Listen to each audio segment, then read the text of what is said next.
कभी सोचा है कि जब लाइफ में सब कुछ छिन जाए, सब कुछ, फैमिली, करियर, आज़ादी, यहाँ तक कि आपका नाम भी बस एक नंबर बनकर रह जाए, तब जीने की वजह क्या हो सकती है? What keeps a person going? ये सवाल डॉक्टर विक्टर फ्रैंकल ने खुद से पूछा था। डॉक्टर फ्रैंकल वियना के एक जाने माने साइकियाट्रिस्ट थे, एक सक्सेसफुल डॉक्टर, एक लविंग हस्बैंड, सब कुछ ठीक था। फिर आया वर्ल्ड वॉर 2। फ्रैंकल जूइश थे, इसीलिए उन्हें और उनकी पूरी फैमिली को पकड़कर नाजी कॉन्सेंट्रेशन कैंप्स में डाल दिया गया। एक एक करके उन्होंने सबको खो दिया, अपने पेरेंट्स, अपने भाई और अपनी वाइफ को। 4 अलग अलग कैंप्स में उन्होंने 3 साल गुजारे। ऐसी जगह जहां हर दिन मौत सामने खड़ी रहती थी, जहां ठंड, भूख और जुल्म के अलावा कुछ नहीं था। वहां उन्होंने कुछ ऐसा ऑब्जर्व किया जिसने इंसानी साइकोलॉजी को समझने का तरीका ही बदल दिया। उन्होंने देखा कि कुछ लोग जो फिजिकली स्ट्रांग थे जल्दी हार मान गए, और कुछ लोग जो शायद कमजोर दिखते थे वो जिंदा बच गए। क्यों? ऐसा क्या था उनमें? इसी क्यों का जवाब है उनकी book man's search for meaning. इस बुक में फ्रैंकल बताते हैं कि एक प्रिजनर की लाइफ 3 साइकोलॉजिकल स्टेजेस से गुजरती थी। पहला स्टेज था शॉक। जब उन्हें कैंप में लाया जाता था तो यकीन ही नहीं होता था कि ये सब सच में हो रहा है। सब कुछ एक बुरे सपने जैसा लगता था। उसके बाद आता था दूसरा स्टेज, एपैथी, यानी धीरे धीरे सारी फीलिंग्स का मर जाना।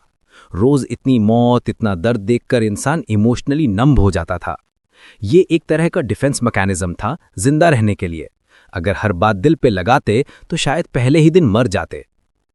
और फिर जो लोग बच गए उनके लिए था तीसरा स्टेज, लिबरेशन के बाद की लाइफ, आजाद होने के बाद की बिटरनेस और डिसइल्यूजनमेंट।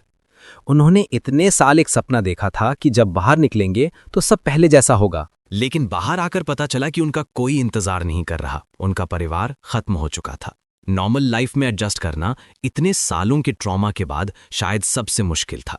तो इन सब के बीच वो कौन लोग थे जो सर्वाइव कर पाए? फ्रैंकल ने नोटिस किया कि वो लोग जिंदा बचे जिनकी लाइफ में कोई ना कोई मीनिंग था, कोई मकसद था, जिनके पास जीने का एक क्यों था। वो किसी भी कैसे को सह सकते थे। He who has a why to live for can bear almost any how। और ये मीनिंग या मकसद मिलता कहां से है? फ्रैंकल कहते हैं इसके 3 रास्ते हैं।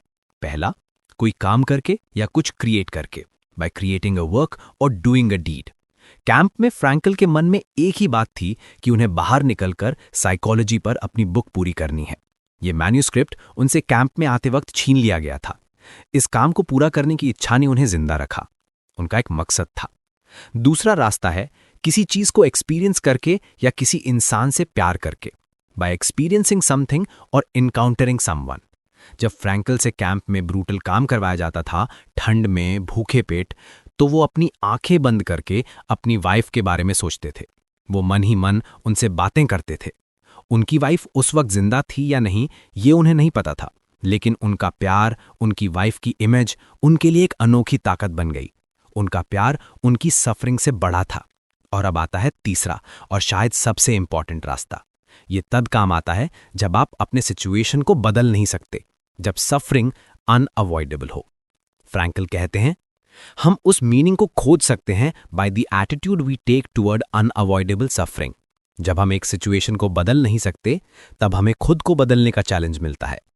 आपका दुख, आपकी तकलीफ उस पल तकलीफ रहना बंद कर देती है जब आप उसमें कोई मीनिंग ढूंढ लेते हैं, जैसे कि उस दुख को एक सैक्रिफाइस समझना।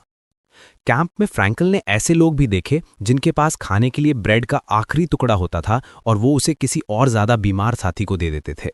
उनके पास कुछ नहीं था सिवाय एक चीज के, उनकी चॉइस। वो चूज कर सकते थे कि इस हालत में उन्हें कैसा इंसान बनना है। फ्रैंकल ने अपनी थेरेपी टेक्निक को लोगोथेरेपी का नाम दिया। लोगोस एक ग्रीक वर्ड है जिसका मतलब है मीनिंग। उनकी थेरेपी पास्ट में नहीं, फ्यूचर में देखती है। वो पेशेंट से ये नहीं पूछते थे कि आपके साथ क्या गलत हुआ। वो पूछते थे आपकी लाइफ का मीनिंग क्या है, आपका पर्पस क्या है। एक बार कैंप में उनके 2 साथी सुसाइड करने का सोच रहे थे। उन्हें लगा कि अब लाइफ से कुछ एक्सपेक्ट करना बेकार है। फ्रैंकल ने उनसे बात की। उन्होंने उन्हें समझाया कि सवाल ये नहीं है कि हम लाइफ से क्या एक्सपेक्ट करते हैं, असली सवाल ये है कि लाइफ हमसे क्या एक्सपेक्ट करती है। What does life expect from us? उनमें से एक आदमी का छोटा बच्चा था जो किसी दूसरे देश में उसका इंतजार कर रहा था। उस बच्चे के लिए जीना उसकी रिस्पॉन्सिबिलिटी थी। ये उसकी लाइफ का मीनिंग था। दूसरा आदमी एक साइंटिस्ट था जिसकी लिखी हुई बुक्स की सीरीज अधूरी थी। उस काम को पूरा करना उसकी रिस्पॉन्सिबिलिटी थी। ये उसकी लाइफ का मीनिंग था। जब उन दोनों को अपना वाई मिल गया तो उन्होंने जीने का फैसला किया। ये बुक हमें एक बहुत पावरफुल चीज सिखाती है। आपसे सब कुछ छीना जा सकता है, आपका घर, आपके पैसे, आपके अपने, लेकिन एक चीज आपसे कोई नहीं छीन सकता। The last of the human freedoms to choose one's attitude in any given set of circumstances, to choose one's own way. हालात कितने भी खराब क्यों ना हो, आपके पास हमेशा एक चॉइस रहती है। आप चूज कर सकते हो कि आपको रिएक्ट कैसे करना है। आप चूज कर सकते हो कि आपको हिम्मत हारनी है या उस सिचुएशन में भी कोई मीनिंग ढूंढकर आगे बढ़ना है। हमारी लाइफ में कॉन्सेंट्रेशन कैंप्स जैसे हॉरर्स शायद ना आए, लेकिन हम सबकी लाइफ में अपनी अपनी स्ट्रगल्स हैं, अपनी अपनी सफरिंग है। जॉब चली जाना, कोई रिलेशनशिप टूट जाना, कोई बीमारी। ऐसे टाइम में हम अक्सर पूछते हैं, मेरे साथ ही क्यों? विक्टर फ्रैंकल की लाइफ हमें सिखाती है कि क्यों पूछने के बजाय हमें अपना क्यों ढूंढना चाहिए। जीने का क्यों, एक रीजन, एक पर्पस, एक मीनिंग। क्योंकि जब वो मिल जाता है तो बड़ी से बड़ी मुश्किल भी छोटी लगने लगती है। सोचो, आपकी लाइफ का मीनिंग क्या है? कौन सा काम है, कौन सा इंसान है, या कौन सी ऐसी रिस्पॉन्सिबिलिटी है जो आपको हर सुबह उठने की वजह देती है? Find your why and you will be able to bear almost any how.